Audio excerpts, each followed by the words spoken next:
Hello students. तो हमने 11th class का फिजिक्स का सैम्पल पेपर नंबर 2 जो प्री बोर्ड पेपर आया है बोर्ड की तरफ से वो हम सॉल्व कर रहे थे। इससे पहले मैंने 2 वीडियोस इसी पेपर से रिगार्डिंग जो है वो अपलोड कर दिए, जिसके सॉल्यूशंस आप देख सकते हो, प्लेलिस्ट चेक कर सकते हो।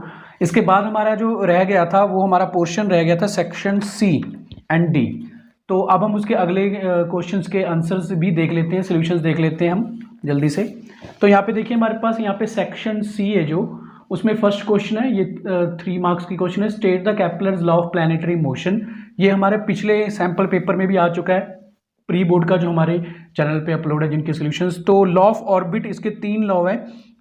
एक तो law of orbit, each planet revolve around the sun in an elliptical orbit with the sun at the focal point of the ellipse. यानी कि अगर हम सेंटर सन को ले लें तो जो एवरी प्लैनेट है वो रिवॉल्व करता है सन के अराउंड एक इलिप्टिकल पाथ में, एक इलिप्टिकल पाथ में जो है रिवॉल्व करता है। तो सेकंड लॉ है लॉ ऑफ एरिया।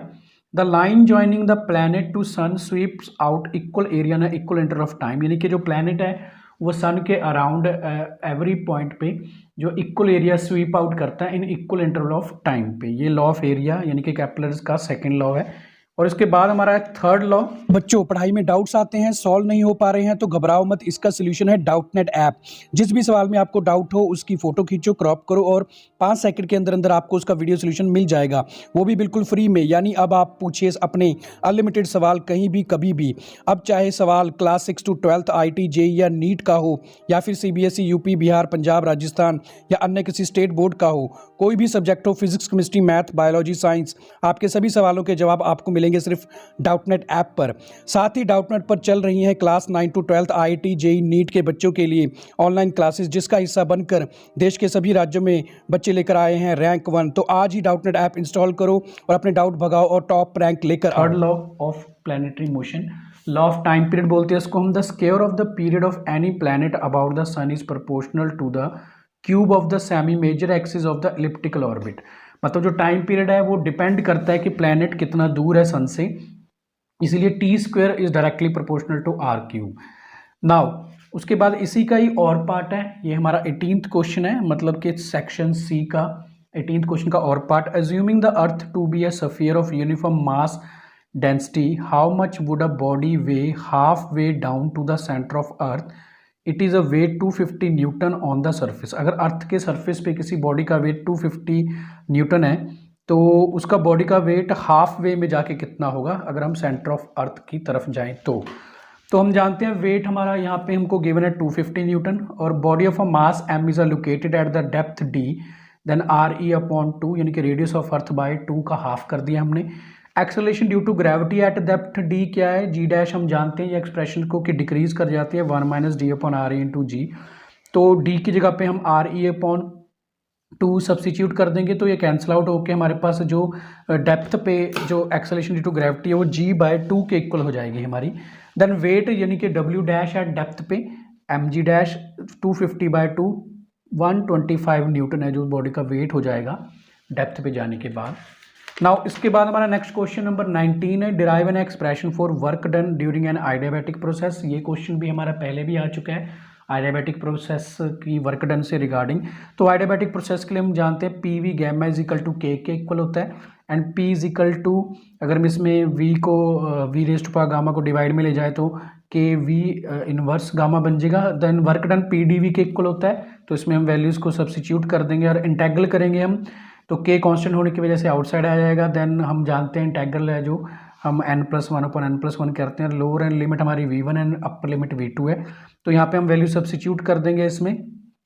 तो के v2 हमारे पास p2 v2 gamma v2 1 - gamma, similarly के v1 हमारे पास p1 v1 v1 गैमा, यहाँ पे गैमा आएगा रेज टू पावर एंड ही v1 रेज टू पावर 1 - गैमा। तो हमारे पास जो वर्क डन है ड्यूरिंग आइडियाबैटिक प्रोसेस वो p2 v2 p1 v1/1 जो है गैमा के इक्वल हो जाएगा। तो ये 19th क्वेश्चन था 3 मार्क्स का। इसी का ही और पार्ट देख लेते हैं, एक न्यूमेरिकल है। An electric heater supplies a heat to a system at a rate of 500 watt if the system performs a work at a rate of 100 joule per second at what rate internal energy of increasing. तो इसी तरह का जो एक numerical है ये पिछले paper में भी आ चुका है। तो टोटल एनर्जी का formula work done plus internal energy होता है। तो टोटल एनर्जी हमको 500 गिवन है, वर्क डन हमको 100 गिवन है, इंटरनल एनर्जी हमने कैलकुलेट करनी है, तो 500 माइनस 100 हमारे पास 400 जो है इसका आंसर आ जाएगा ना। उसके बाद है हमारे पास question number 20, show that the bob of a simple pendulum when taken at extreme position and then release will undergo a simple harmonic motion. Also find the expression for the time period of the simple pendulum. तो हम जानते हैं simple pendulum जो है, ये इसकी figure बनी हुई है, सिंपल पेंडुलम का जो मोशन होता है वो सिंपल हार्मोनिक मोशन होता है। An ideal simple pendulum consist of a heavy point of mass Bob, इसको बॉब कहा जाता है हैवी मास को, suspended bye a weightless in an extensible and perfectly flexible string from a rigid spot about which it is a free to oscillate executing simple harmonic motion. तो ये simple harmonic motion में execute करेगा जिसकी length L के equal है। Then इसका time period का formula हमने जो है डिराइव करना है। Restoring force on the bob हमारे पास -mg साइन थीटा के इक्वल हो जाएगी। नाउ साइन थीटा को अप्रोक्सीमेटली थीटा ले सकते हैं because theta is very small.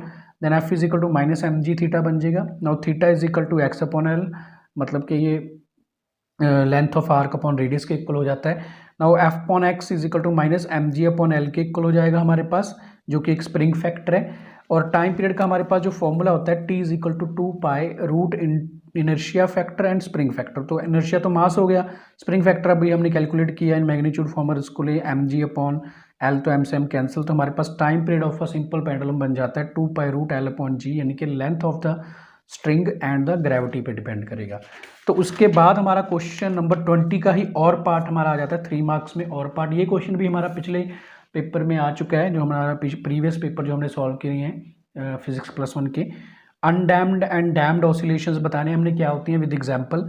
The oscillations whose amplitude remains constant with the time are called undamped oscillations. For example oscillation of a bob of a simple pendulum. तो ये हमने यहाँ पे इसकी जो है फिगर भी दिखा रखा है, ग्राफ दिखा रखा है। डैम्ड ऑसिलेशंस क्या होता है? The oscillations whose amplitude decreases gradually with the time are called damped oscillations weight on a spring. तो यहाँ डैम्ड मतलब डिक्रीज कर रहा है एम्पलीट्यूड, तो इसको हम डैम्ड ऑसिलेशंस बोल देते हैं। तो स्टूडेंट्स ये 3 मार्क्स के क्वेश्चन थे। अब इसके सिर्फ लास्ट सेक्शन डी रह चुका है 5 मार्क्स के क्वेश्चन, वो भी हम जल्दी अपलोड करेंगे अपने चैनल पे। आप हमारे चैनल के साथ बने रहिए और हमारी जो है टेलीग्राम चैनल को भी ज्वाइन कर लीजिए, उसका लिंक आपको डिस्क्रिप्शन में मिल जाएगा। Okay students, all the best, take care and bye.